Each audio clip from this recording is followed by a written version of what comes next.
ఇకపై మీకు ఇష్టమైన ఫేవరెట్ సీరియల్స్ యొక్క ఫుల్ ఎపిసోడ్స్ యూట్యూబ్లో అందుబాటులో ఉండవు. కేవలం సన్నెక్స్లో మాత్రమే ఫ్రీగా చూడొచ్చు.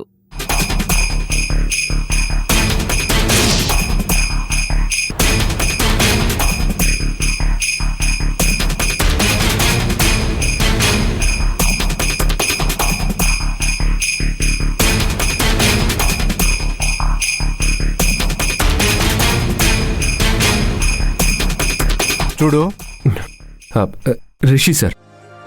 చూడు రిషి, ఊరికే ఎవరిని ఇబ్బంది పెట్టాలని పోలీసులు అనుకోరు. చూడ్డానికి పెద్ద ఫ్యామిలీ నుంచి వచ్చినట్టున్నావు, బాగా చదువుకున్న వాళ్ళ కనిపిస్తున్నావు. ఎందుకు అనవసరంగా సమస్య తెచ్చుకుంటావు?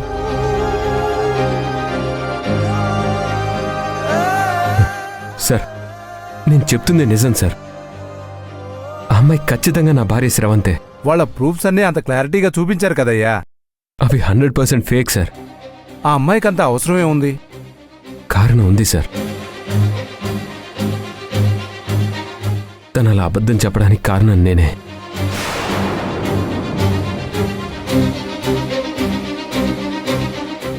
తప్పంతా నాదే సార్. నేను తనని చాలా టార్చర్ చేశాను. మొత్తం సూప్ అయ్యే వరకు నువ్వు వాటర్ తాగడానికి వీల్లేదు. తాగు తాగు.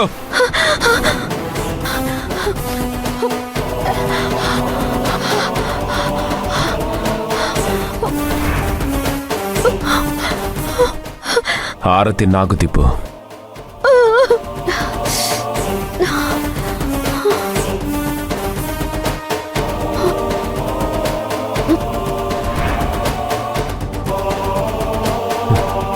అందుకే నా దగ్గర ఉండలేక నా నుంచి పారిపోయి గాయత్రిగా మారింది. ఇప్పుడు నా తప్పు తెలుసుకుని వచ్చినా నన్ను క్షమించలేకపోతుంది సార్. తనకి నా మీద కోపం పోయేంత వరకు ఆ ఇంటి ముందే నిలబడి ఓపిగ్గా ఎదురు చూస్తాను సార్. ఎవరిని ఇబ్బంది పెట్టను సార్. ప్లీజ్ సార్, నన్ను నమ్మండి సార్. సరే, నువ్వు చెప్పింది కాసేపు నిజం అనుకుందాం. తను నీ భార్య కాదనటానికి గాయత్రి ప్రూఫ్ చూపించింది. తను నీ భార్య శ్రవంతి అనటానికి నీ దగ్గర ఏం ప్రూఫ్ ఉంది? మీ ఇద్దరికీ పెళ్లి జరిగిందంటున్నావు. నీ దగ్గర మ్యారేజ్ సర్టిఫికేట్ ఉందా? పోనీ మీ పెళ్లి చేసింది ఎవరు? ఏ కళ్యాణ మండపంలో జరిగింది? ఆధారాలు ఏమైనా ఉన్నాయా? ఏమీ లేవు సార్. తన మెడలో తనకు తెలియకుండానే తాళి కట్టాను. ఏం మాట్లాడుతున్నావయ్యా? తెలియకుండా అమ్మాయి మెడలో తాళి కట్టడం ఏంటి? అసలు ఎందుకు అలా కట్టావు? వాళ్ళ నాన్న మీద ఉన్న ద్వేషంతో ఆ అమ్మాయి మెడలో తాళి కట్టాను సార్. బట్ ఆ అమ్మాయి నన్ను సిన్సియర్గానే లవ్ చేసింది. వాళ్ళ నాన్న ఏమైనా చేస్తాడేమోనని మేము దూరంగా పారిపోయాం. ఎప్పటికైనా మా ప్రేమను ఒప్పుకుంటారేమోనని ఎదురు చూసాం. కానీ ఈలోపే తను నాకు దూరం అయిపోయింది. అందుకే నా దగ్గర ఎలాంటి సర్టిఫికేట్స్ లేవు సార్. పోనీ నీ పెళ్లి జరిగిందని చెప్పడానికి నీ వైపు ఎవరైనా ఉన్నారా? మా అమ్మ ఉంది, కానీ ఇప్పుడు ఆమె అమెరికాలో ఉంది. కావాలంటే ఫోన్లో మాట్లాడిస్తాను సార్. ఫోన్లో కాదు, డైరెక్ట్గా చెప్పేవాళ్ళు ఎవరైనా కావాలి. అవును, వాళ్ళ నాన్న ఉన్నాడన్నావు కదా, ఆయన తీసుకురాగలవా? ఇప్పుడు జగన్ వస్తే ప్రాబ్లం ఇంకా పెద్దదవుతుంది. ఏంటి, తీసుకురాగలవా? కూతురు దూరం అయిందన్న బాధలో ఆయన బిజినెస్లన్నీ క్లోజ్ చేసుకునేట్టు వెళ్ళిపోయాడు. ఇప్పుడు ఎక్కడున్నాడో తెలీదు. అయితే తను నీ భార్య అని చెప్పడానికి ఒక్క సాక్ష్యం కూడా లేదన్నమాట. ఇప్పుడు మీరు చెప్పేంత వరకు స్రవంతమ్మ బతికే ఉందన్న సంగతే తెలియదు బాబు. ఇక తను ఎక్కడుందో నాకెలా తెలుస్తుంది బాబు? సార్, కోటయ్య అని ఒకడున్నాడు. అతని అడ్రస్ మీకు ఇస్తాను, అతన్ని పిలిపించండి సార్. కోటయ్య? కోటయ్య ఎవరు? మేము హనీమూన్కి వెళ్ళినప్పుడు ఒక ఫామ్ హౌస్లో ఉండేవాళ్ళం. ఆ హౌస్ ఎదురుగానే అతను ఉండేవాడు.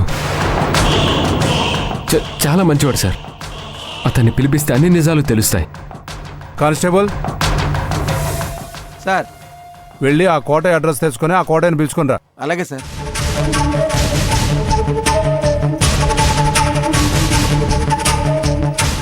సరే.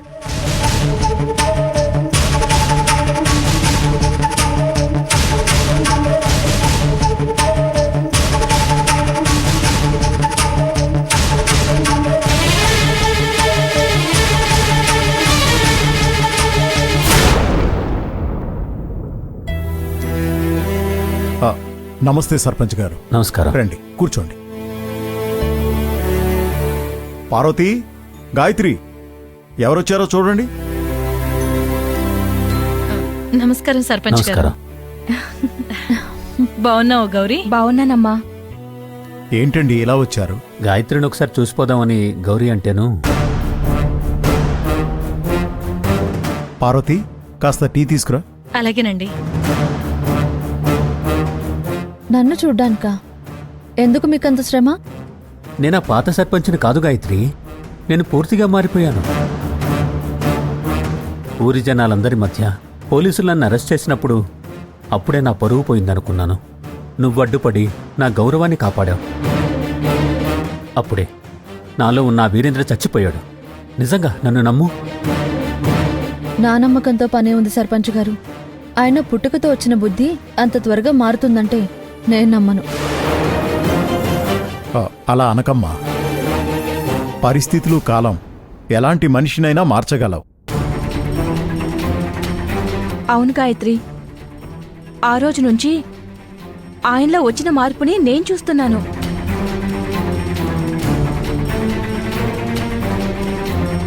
ఆయన ఇదివరకు వీరేంద్రలా లేరు. నన్ను చాలా ప్రేమగా చూసుకుంటున్నారు. నువ్వు సంతోషంగా ఉన్నావంటే నాకంతకంటే కావాల్సిందే ఉంది. కొన్ని పరిస్థితుల్లో నీకు పెళ్ళయ్యేటట్టు చేశాను కానీ నీ జీవితం ఎక్కడ ప్రమాదంలో పడింది అనే భయం నాకిప్పటివరకు ఉంది. ఇప్పుడు నువ్విలా చెప్తుంటే నాకు ఆ భయం పోయి ఆనందంగా ఉంది. ఇంతకీ నువ్వు తన భార్యని చెప్పుకుంటూ తిరుగుతున్నా ఆ రిషి వల్ల నీకే సమస్య లేదుగా? లేదు, అతన్ని పోలీసులు తీసుకెళ్లారు. వాళ్లే బుద్ధి చెప్పి పంపించేస్తారు. పోన్లే, ఒక సమస్య తీరిపోయింది. రిషిని పోలీసులు తీసుకెళ్లారా? గాయత్రిని నేనేం చేసినా నేరం వాడి ఖాతాలోకి పోతుందని సంబరపడ్డానే. ఇప్పుడు వాడు లోపలుంటే ఎలా?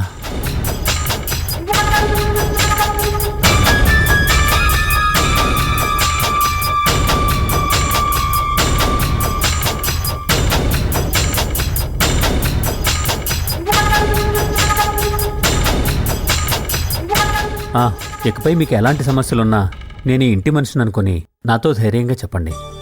అలాగేనండి. ఇక మేము వెళ్ళొస్తాం. మంచిదండి. మంచిదండి. పద గౌరీ. మేము వెళ్ళొస్తాం గాయత్రి. సరే, బాయ్. వెళ్ళొస్తామమ్మా. వెళ్ళొస్తామయ్యా.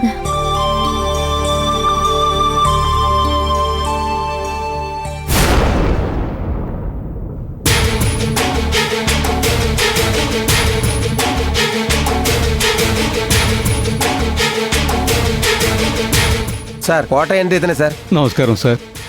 అతను ఎవరో నీకు తెలుసా?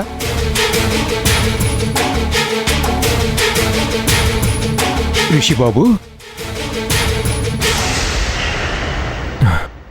కోటయ్య, కోటయ్య వచ్చావా? మీరేంటి బాబు ఇక్కడ? శ్రవంతి నా భార్య అంటే వీళ్ళెవరూ నమ్మట్లేదు కోటయ్య. నువ్వైనా వీళ్ళతో నిజం చెప్పు ప్లీజ్. రిషి, నువ్వు వెళ్ళి అక్కడ కూర్చో. సార్ అది కాదు సార్. కూర్చోమన్నాను కదా, వెళ్ళి కూర్చో. చెప్పు.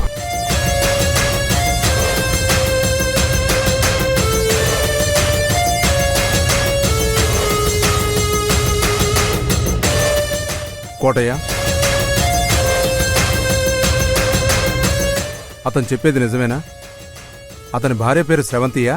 అవును సార్, నిజమే.